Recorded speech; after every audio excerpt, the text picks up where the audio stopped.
بسم اللہ الرحمن الرحیم۔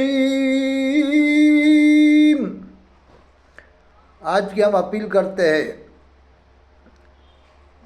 اتر پردیش کے مکھیہ منتری جناب محترم شریمان ماننی حضرت یوگی آدتیہ ناتھ صاحب سے ہم اپیل کرتے ہیں اور تمام شاسن اور پرشاسن سے اپیل کرتے ہیں جتنے بھی یو پی کے اندر ہیں کہ ابھی یہ جو مہینہ چل رہا ہے جس کو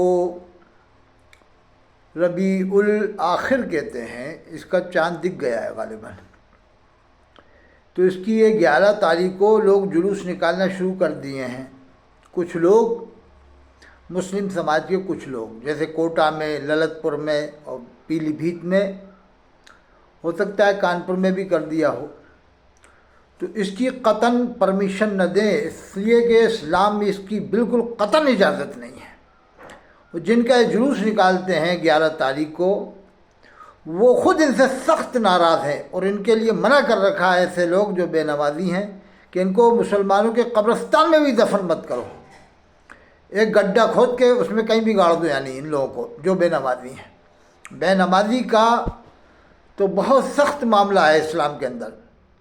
ہمارے نبی صلی اللہ علیہ وسلم فرماتے ہیں جو بے نمازی ہے، ہمارے نبی نے فرمایا کہ الصلاۃ عماد الدین، نماز دین کا ستون ہے، من اقامہا اقام الدین، جس نے اس کو قائم کیا اس نے دین کو قائم کیا، من ترکہا، اور جس نے اس کو چھوڑ دیا اس نے دین کو ڈھا دیا۔ یہ ہمارے نبی صلی اللہ علیہ وآلہ وسلم نے فرمایا۔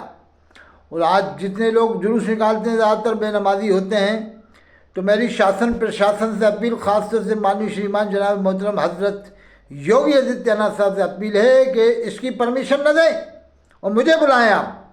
میں کہوں گا ان سے کہ کہاں لکھا ہوا ہے اسلام میں کہ آپ 11 تاریخ کو جلوس نکالو؟ ایک جلوس کی پرمیشن ہندوستان میں دے رکھی ہے 12 وفات کی، تو اب آپ بار بار جلوس نکالو، کہیں اس بزرگ کا، کہیں اس بزرگ کا۔ ارے غوث پاک سے زیادہ جلوس تو پھر بدرجہ اولا امام حسن علیہ السلام، امام حسین علیہ السلام، پھر جو ہے کہ بہت سارے بزرگ ہیں، غریب نواز ہیں، نظام الدین اولیاء، کیا سب کے جلوس نکالو گے آپ؟ کہاں تک گورنمنٹ آپ کو پرمیشن دے گی؟ ایک پرمیشن دے رکھی ہے 12 تاریخ کی، تو اس کے لیے شاسن پرشاسن خود انتظام کرتا ہے، سرکشا کرتے ہیں۔ اب آپ ناجائز فائدہ مت اٹھاؤ اتنا۔ ہندوستان کا شاسن پرشاسن تم کو لفٹ دے رہا ہے، تم کو جو ہے کہ اجازت دے رہا ہے، تو اب اس کا ناجائز فائدہ مت اٹھاؤ آپ۔ ہندوستان کی گورنمنٹ آپ کو شاسن پرشاسن پرمیشن دے رہی ہے، آپ کو جو ہے کہ کتنی چھوٹ دی جا رہی ہے، اب آپ اس کا ناجائز فائدہ اٹھا کے ہم اس کا بھی جلوس نکالیں گے، اس تاریخ کا بھی جلوس نکالیں گے، اس تاریخ کا بھی جلوس نکالیں گے۔ تو گورنمنٹ سے میں نے اپیل کر رہا ہوں اتر پردیش سے کہ بالکل پرمیشن نہیں دیں 11 تاریخ کے جلوس غوثیہ، اس کا نام جلوس غوثیہ رکھتے ہیں، اس کی اسلام میں بالکل اجازت نہیں ہے۔ اس لیے کہ یہ لوگ صرف اپنے شو کرنے کو، ہیرو بننے کے لیے، پبلک دکھانے کے لیے کہ نیتاؤں کو پبلک دکھ جائے کہ دیکھو ہمارے ساتھ میں اتنا آدمی ہے، تو ہمارے پاس نیتا آئے، ودھائک آئے اور ایس پی آئے، کلکٹر صاحب آئے، قطعاً اس کی اجازت نہیں ہے اسلام میں کہ 11 تاریخ کو جلوس نکالے۔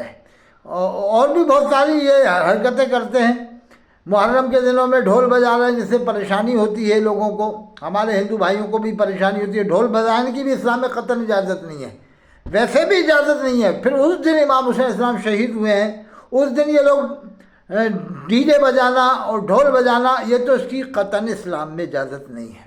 اس لیے آپ مجھے بلائیں، ان مولویوں سے اگر کوئی مسئلہ ہو، آپ اگر بات نہیں کر سکتے ہو میرا نمبر لکھو، 88 152 53 598، آپ مجھے بلوائیں، میں آؤں گا یو پی میں، اتر پردیش میں، پولیس کی گاڑی بھیجیں اور آپ مجھے بلوائیں، میں ان کو جواب دوں گا کہ یہ 11 تاریخ کے جلوس کی کہاں اجازت لکھی، کس کتاب میں ہے بتاؤ آپ، اس کے لیے آپ مجھے بلائیں 88 152 53 598۔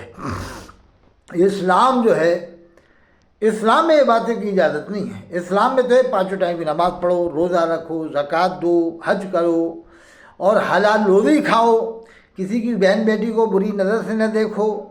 یہ بہن بیٹیوں کو بری نظر سے دیکھ دیکھ کے ان لوگوں نے یہ حال کر دیا ہے دیش کا کہ آج دیش کے جو دوسرے لوگ ہیں جو مسلمانوں کو اچھا سمجھتے تھے، یعنی ہمارے ہندو بھائی، آج وہ کتنا برا سمجھ رہے ہیں ان مسلمانوں کی وجہ سے، جنہوں نے بہن بیٹیوں کو بھگایا ہندو بھائیوں کی۔ مجھے معلوم ہے پہلے ہندو بھائی ایسا نہیں کرتے تھے، پہلے مسلمانوں نے شروعات کی، 30 سال سے کام کر رہے تھے مسلمان، مجھے پتہ ہے۔ جب بعد میں ہندو بھائیوں نے دیکھا کہ یہ تو حد ہی کر رہے ہیں، پانی سر کے اوپر جا رہا ہے، پھر ہندو بھائیوں کو غصہ آیا تو 2.5 لاکھ کا انعام رکھا گیا، اور بھی بہت ساری باتیں ہوئیں۔ تو یہ سب ان لوگوں نے ناجائز فائدہ اٹھایا نا، یہ ان لوگوں نے۔ تو اس لیے میں کہہ رہا ہوں کہ ہندو بھائی بہت شریف ہے، آج بھی شریف ہے، اور آج بھی ہندو بھائیوں کی شرافت دیکھنا ہو تو بہت ساری باتیں ہیں۔ ہندو بھائیوں نے کبھی قربانی پر کوئی آبجیکشن نہیں کیا، کبھی جلوس پر نہیں کیا، کوئی نئی پرمپرا ہوتی ہے تو وہ کرتے ہی آبجیکشن کرتے ہیں۔ جیسے بھوپال میں ایک بار جھنڈے لگانے شروع کر دیے تھے تو ہندو بھائیوں نے کہا کہ بھئی یہ کیا ہے نئی پرمپرا، تو وہاں بھوپال میں جلوس نکلتا نہیں عام طور سے 12 تاریخ کا، کانپور میں اور جگہ سب جگہ نکلتا ہے، کوٹا وغیرہ میں، یہ ہمارے علاقے میں نہیں نکلتا ہے۔ تو نئی پرمپرا جب لگتی ہے جب ہی ہندو بھائی کہتے ہیں، ورنہ ہندو بھائی ایسے آبجیکشن نہیں کرتے ہیں، ان میں بھی شرافت ہے۔ تو اس لیے آپ سے میری اپیل ہے کہ اس 11 تاریخ کے جلوس کو جو ابھی یہ اسی مہینے میں ہوگا 6-7 دن بعد، بالکل پرمیشن نہ دیں، اس کی اسلام میں بالکل اجازت نہیں ہے، ورنہ یہ انگلی پکڑتے پکڑتے کہیں پوچھا نہ پکڑنے لگ جائیں۔ اس لیے سختی کریں، مجھے بلائے جواب دینے کے لیے میں آؤں گا انشاءاللہ تعالیٰ۔ میں ان سے کہوں گا کہاں لکھا ہوا 11 تاریخ کے جلوس کا؟ تم ہیرو بننا چاہتے ہو، نماز پڑھ نہیں رہے، نماز قضا کر رہا ہوں۔ اللہ کے رسول صلی اللہ علیہ وسلم فرماتے ہیں جس نے ایک ٹائم کی نماز چھوڑی اس نے کفر کیا، جس نے ایک ٹائم کی نماز چھوڑی۔